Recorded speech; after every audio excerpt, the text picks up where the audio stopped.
I was born and raised as a very religious Muslim. To those who outside chanted, "You are a kafir," by the way. They chanted, "You are a kafir."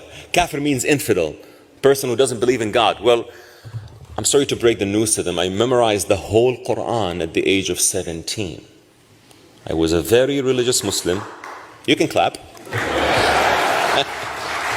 114 chapters, that's not easy. It's not like the Tanakh, so many books. So I memorized the Quran. I was a very religious Muslim, but my views changed when I was exposed to the Jews for the first time. For the first time I was exposed to the Jews at the age of 27.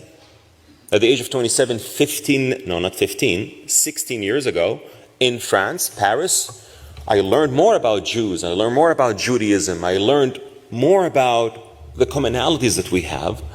And I decided to encounter the hate that I was indoctrinated with, and I put it face to face, and I had the chutzpah, or the courage, to say, this is wrong, and I want to learn the truth.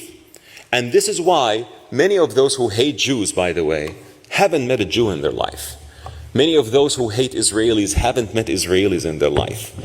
Ignorance is not a bless, as many people say, but ignorance is the greatest enemy for peace. So, I do remember that when I was a religious Muslim, I'm still a Muslim, of course, but not a mishuga, in Hebrew, a crazy extremist who hates Jews, hates Israelis, no. But as someone who really changed with knowledge, facts, and the truth, I have the keys to dismantle the hate. I do remember when I came back from Paris at that time to Saudi Arabia, I had a discussion with my mother that I met. I stayed with a Jewish family. I'm exposed now to the Jews. I want to learn more. I'm investing my time to learn Hebrew, to learn the Bible, to learn the Jewish history, and to learn. My mom, God bless her, told me, "Lu'ay, you are under a sudden fascination by this Jewish family. It will go away in 2 months." 16 years and counting. 16 years and counting. And when October 7 happened, that was the pivotal point to me to say that if you really change, you have to speak up. Why are you afraid to speak up? Did you really change? Did you really expunge the bad ideas that you had in your chest? Or are you afraid to speak up? I said, no, I did change, and I'm going to speak up. I know there's a price to pay, but I'm willing to pay the price. You know why you're willing to pay the price?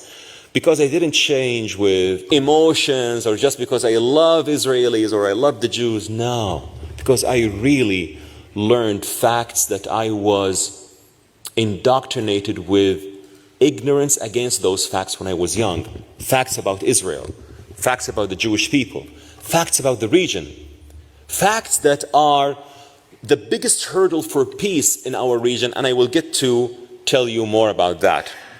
So, I realized many things that we were indoctrinated with, that they were wrong, and I assure you that many of those protesters outside are still indoctrinated with.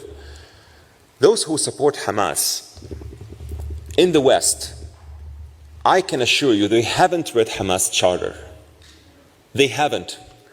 And I spoke to many Americans, white Gen Z's Americans, in Providence, Rhode Island University, and I told them, excuse me, have you read the Hamas charter? He said, yes, I have read both charters, the watered down one in 2017 and the original one in 1988. Please show it to me. He showed me the link. He said, you haven't read it. He said, here it is, the charter.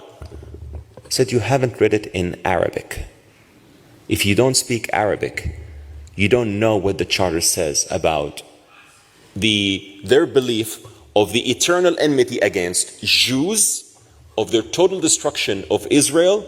And by the way, they hate even Jews who are not, how to say this, who do not believe in the state of Israel. I just read an interview by Mr. Noam Chomsky, I think his name. I'm not so sure of how to pronounce it, but he said the Houthis, when they wave a flag that says "Curse be upon the Jews," it's because they haven't met a Jew in their life. They only know the Jews from Israel, because Israel identifies itself as a Jewish state. Well, this is the problem with those who don't know the Middle East. There are Jews in Yemen who did not go to Israel. There are Jews in Yemen who I met in Abu Dhabi, in Dubai, who said, we don't want to go to Israel. We are Yemenis. We didn't want to leave Yemen, but we were persecuted by the Houthis just because we are Jews. People in the West, like this gentleman, they don't understand that the real reason to hate Jews is a religious reason. A religious reason that stems from a radical extremist ideology and interpretation that we need Muslim scholars to say it is wrong and we need to move past it. But we don't have these encouraged or these courageous voices yet, unfortunately. So this is why I decided to break the cycle. Back to October 7, when October 7 happened, I said, I have to speak up. I have to speak up against Hamas, and I have to speak up against what they've done. Because Hamas on October 7, they did not break into Israel to kidnap 3-4 soldiers and release 400 Palestinian soldiers as they did in 2011 with Gilad Shalit deal. No, they went to a music festival. They killed Israelis who celebrated life.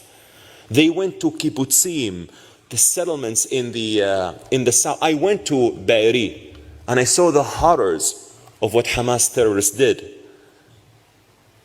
So when those in the West say, let's stop this ugly war, I would say absolutely. But this war cannot stop if Hamas's evil is not removed.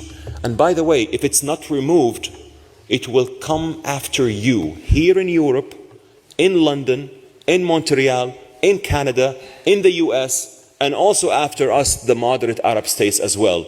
Israel is not fighting on its behalf. Israel is fighting on behalf of humanity.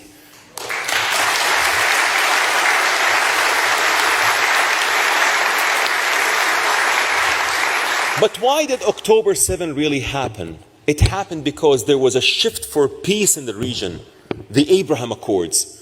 The peace agreement that I defend with all my soul, with my heart, with my mind, because I've seen how it was built from the grounds up.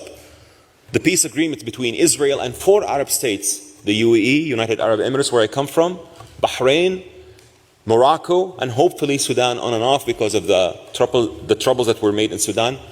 And I saw the benefits of the Abraham Accords. You know what distinguishes the Abraham Accords from other peace agreements, like the peace agreement with Egypt, with Jordan?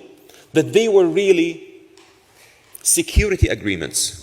They were ceasefire agreements, only government to government level.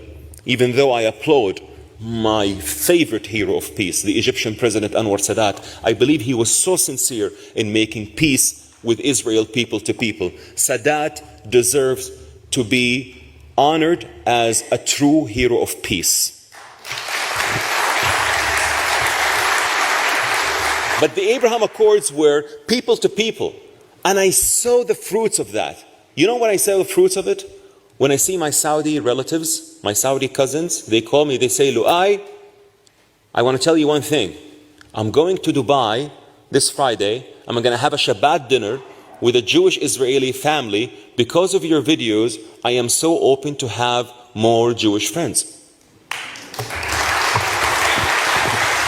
And by the way, one of my cousins, Fahad, recorded himself saying this and he published it. I said, Fahad, please do not. I tell you why. Because you need to have great courage to stand against the hate of the comments of everything. He said, Lu'ay, I'm past that. I also defeated hate. I thought I was the only one who defeated hate in the Middle East. Seems that I'm not the only one. There are many. There is another Lu'ai, who is a Swedish Yemeni. There is Rawan Usman. There are other peace activists, Amjad Taha from the UAE. There are so many courageous voices. We are a growing minority, but we are getting there. We put our heads above the parapet, but we are getting there. This is why I intentionally wore my traditional clothes today, because I wanted to tell you this is the traditional Arab clothes that I'm so proud of. I'm so proud of being an Arab, I'm so proud also of being a Muslim. But we are the voices of peace. We are not the majority. I can agree with that, but we are getting there. Many